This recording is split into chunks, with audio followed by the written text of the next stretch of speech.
This is the Royal Enfield Scram 411, and in this video we're going to establish whether this bike is a hit or a miss, and whether this sort of reincarnation of the Himalayan is any good.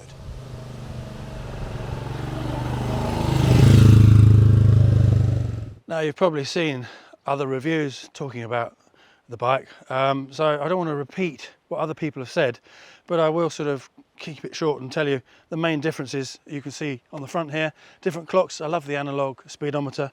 Analog's better than digital. Can't bear these horrible TFT things shining in your face.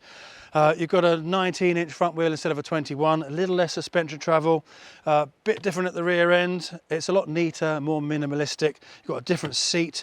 Now, the seat looks nice, and at first it's quite comfortable, but after a while riding in the saddle, it kind of slides you forward all the time. So you can move backwards and forwards a bit, but after an hour or two in the saddle, you find that you have a couple of squashed prunes in your neck. So that isn't ideal. If I had this bike, I would have a flat bench seat, motocross style, and I think that would make the bike wonderful. That would be my first thing that I do to it. Of course, you can do these things if you have a motorbike. You don't have to keep it stock. You can do what you want to personalise it for your own taste. The wheelbase is 10mm shorter, the seat height 5mm shorter, the weight 14 kilos lighter because it's got less stuff in it. It's obviously going to weigh less. It produces 24.3 brake horsepower at 6,500 RPM and 32 Newton meters of torque at 4,250, and it's a lovely engine.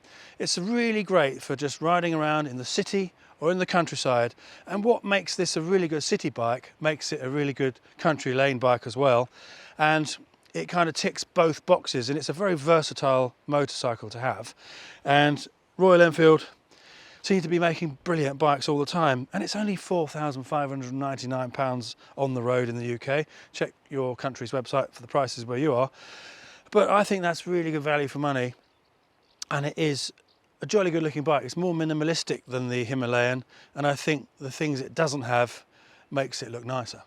It's quite a comfortable bike, apart from the prune issue. I'm 6'2", and that's my riding position. Perfectly fine. If you are taller than me, yeah, the bike's going to look small, but average height people, 5'8", 5'10", are going to be perfectly fine on it. Obviously, we say that in every video, but it's the same on every bike. So it's a nice bike to ride, very comfortable. The gear change is good. The clutch is nice. You've got the cable clutch and cable throttle, and you get a lovely feel with that. The pegs and the levers are in the right place. You can reach the brake nicely, sitting or standing.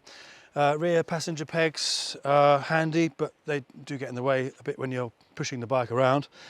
You've got reasonably small end can for a modern bike, which is good, because some of them now are huge, aren't they? I mean, on some like the Harley Sportster S, I mean, they spoil the bike. They're huge. I mean, it looks bigger than the bike itself.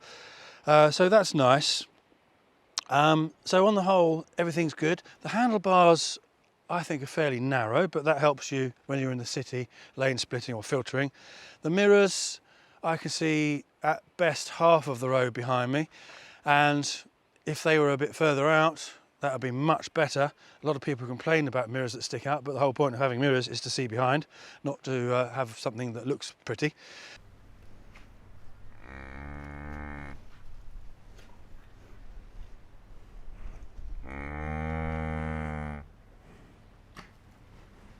So running through from front to back, you've got single disc at the front and rear. The stopping power is good enough for the bike that it is. It's not brilliant, but that is actually a safety feature, because if you think about it, if your brakes are amazing, it makes you want to go faster. If you know your brakes aren't brilliant, you don't go so fast. So that is a good safety feature.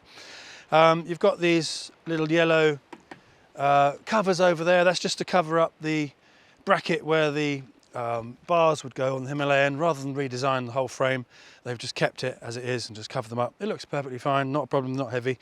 It sort of gives it a certain style, I must say. Lovely engine, as I've said, fabulous. It's air stroke oil cooled. You've got a tiny oil cooler at the front on this side here. Chain guard, all that. The Indian ones have a metal guard here. I think it's for ladies with saris. So someone from India just confirmed that point for me. It'd be nice to know. These tyres are good. They're good on the road. They're good off-road. Certainly good on these trails here. They wouldn't be brilliant in slippery, wet mud and grass. You need knobblies for that, no matter what bike you're on. So that's always a limiting factor. But this bike has been brilliant. I've loved every minute of riding it. It's been fantastic. And as I said when I was out, I'd much rather buy this and sacrifice the mile crunching speed and power of an adventure bike, because when you get to your destination with a bike like this, it's just the best thing to be on. It's really amazing for exploring and going anywhere. It's just fantastic, honestly.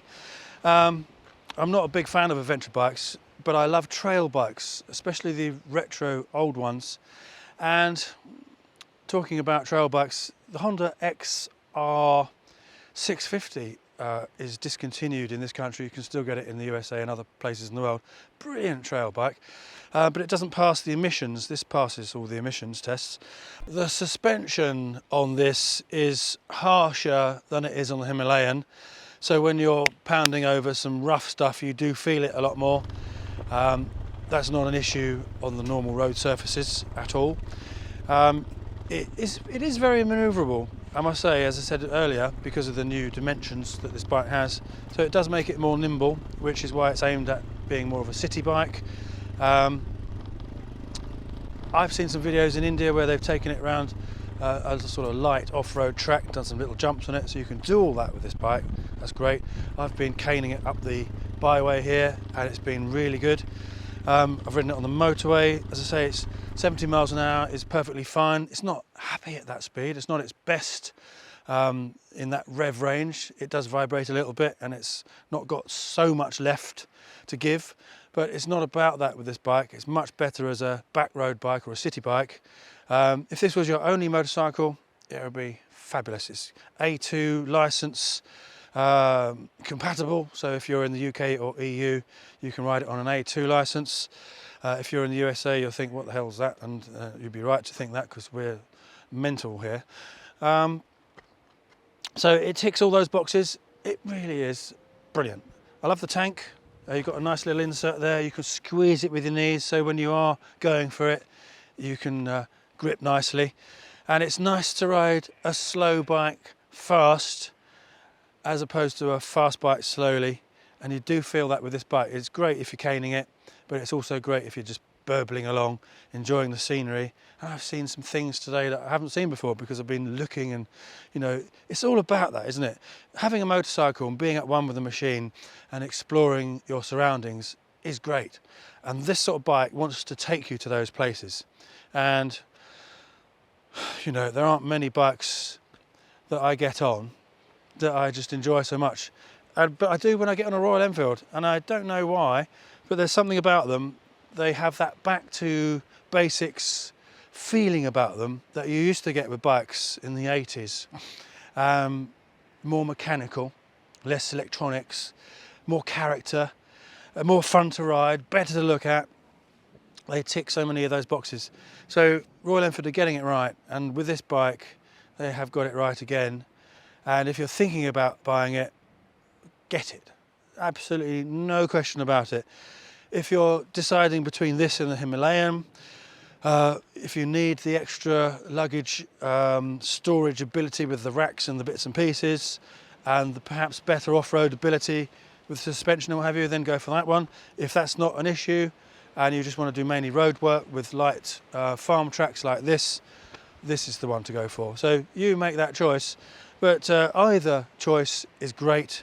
And as I said, with the Interceptor, one of the best bikes I've ridden, and the Classic.